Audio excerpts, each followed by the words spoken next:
Hello, my YouTube friends. It's me, the great and powerful Magnum from Magnum Videos. Hope you're having a great day, and I hope this video helps to make it a little bit better.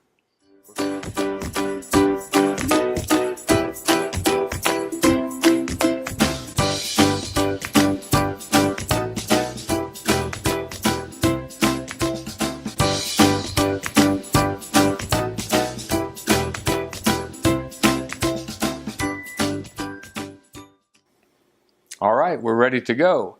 I have accumulated a lot of things in my almost 68 years on this particular planet, and I've managed to hold on to a lot of them that have a special meaning to me. So today I wanted to go over, I just picked 5, and we'll just start with those. And if you guys like videos like this, let me know, and in another month or two, I'll pick out a few more and we'll go over those. So let's begin. First of all, when I was a kid, my father had a subscription to a magazine called Mechanics Illustrated. Some of you may have heard of it. And he subscribed to that for many, many years.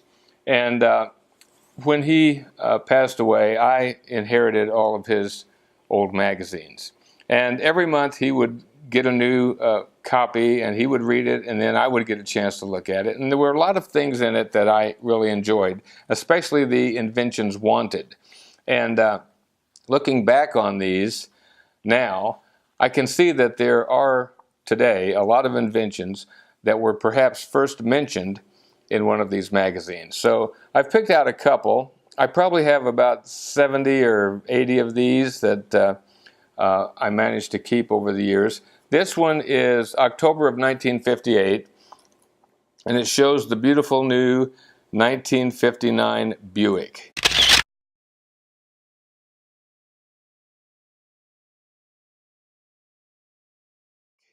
That was a great looking car, one of my favorites. So I'm not going to go into a lot of the information on the inside here. There's a lot of car stuff in here. I'm trying to find Mimi. There she is.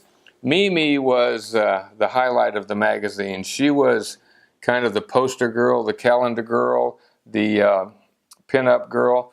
I'll take a close-up shot of this.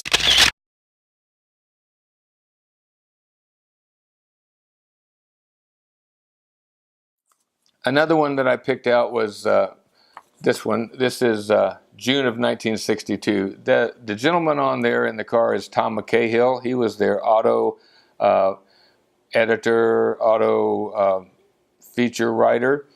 Knew a lot about cars. And in this particular issue, he's testing the new Jaguar XKE. So I'll take a shot of this too, and I'll plug it in right about here.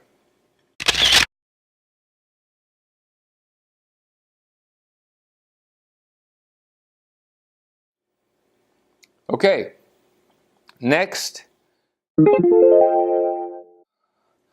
let's go to this. Let's go to this one.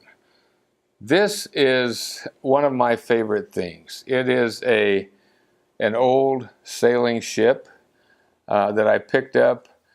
I think I got this in Galveston, Texas, about 1973, I believe. It was like a souvenir from there. And I've had it down in the basement all these years because Rosie didn't want it on the wall. But since I now have an office, I think I'm going to take this upstairs and put it on my office wall.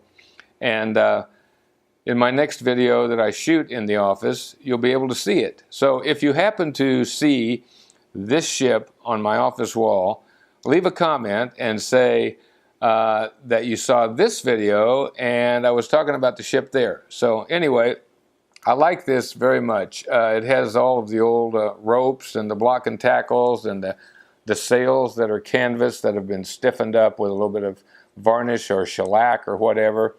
It's a great piece to hang on the wall, I think. I have no idea why Rosie doesn't like it, but To each his own. Okay, that's number 2. Now, number 3. This is my Mickey Mouse watch. I will take a close-up of it and plug it in right here.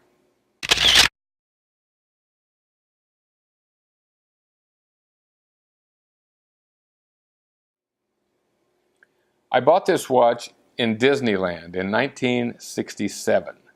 My friend Wes and I had just graduated from high school, and we decided to take a road trip down Route 66 from Independence, Missouri to San Diego, California.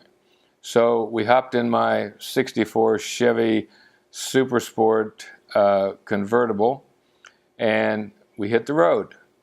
And we went to Disneyland, and this was the souvenir I bought at Disneyland. It's a wind-up watch. It still keeps perfect time. It is right to the minute matching my Seiko, and I set it. I wound it up and set it just about 4 or 5 hours ago, so it does keep good time. I think I probably paid like maybe $19.95 or something like that for it. I don't remember exactly. It wasn't much. It is made in USA by US time, so I've had it for many years. I keep it in a drawer most of the time. Occasionally I'll get it out if there's a special occasion and wear it. So anyway, that's one of my favorite things. Number 4. When I was a kid, my dad and I went fishing a lot. He took me fishing with him every time he went, except one time. He went to Table Rock Lake with his friend Dee Rader, who was also a plumber, and they went fishing there, and I stayed home. But my dad brought me back something, and what he brought me was this little knife. This is from The Shepherd of the Hills, which I don't know if you're familiar with the Ozarks or not, but The Shepherd of the Hills was a book that was written, and the setting was the Ozarks down in Missouri. So anyway, that's kind of a big tourist draw down there now. But anyway, this was back, I was probably 8 or 9 years old, so this knife is about 60 years old. The case, or the sheath for it, has a snap at the top that retains the knife, and then on the back there is a belt loop that you can slide your belt through. The knife itself has a pearl or mother of pearl handle with a little shield on it, and it does say USA on there. I'll take a close-up shot of this and plug it in right here.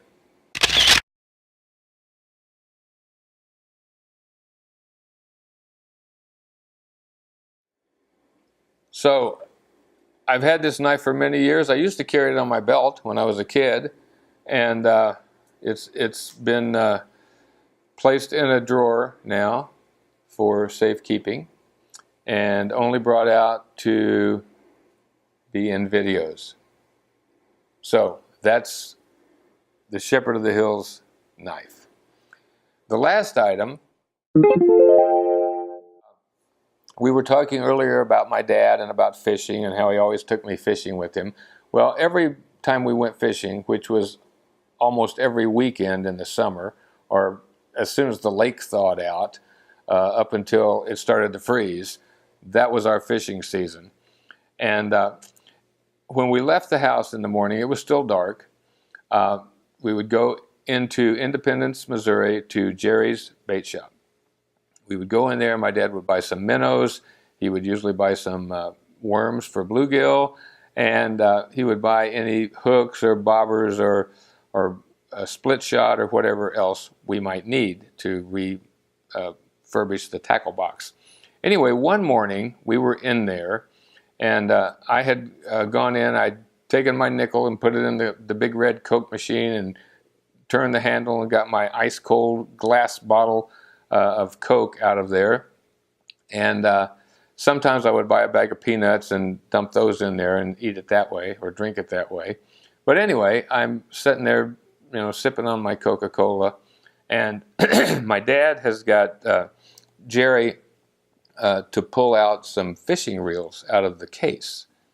And he's looking at about 3 of them, and he's picking them up, and I'm thinking he's buying himself a new fishing reel. And he's looking at them and looking at them, and he picks up one, and he hands it to me, and he says, do you like this one? And I looked at it, and it was a beautiful forest green Johnson Century reel with the 10 point adjustment on the drag. I looked at it and I thought, yeah, I like that. And so he said, okay, and he told Jerry, he says, I'll take it. Do you have a box for it? And Jerry said, yes. So he reached behind the counter and took out this box, which I still have.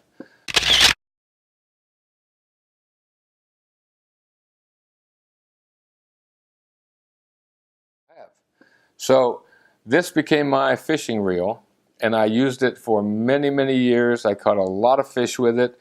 I took great care of it. I oiled it on a regular basis when we went fishing, and it's been a great reel all those years. I haven't used it in a long time. I do need to take it fishing, so I plan on doing that in the near future. So that's it for this episode. I hope you enjoyed it.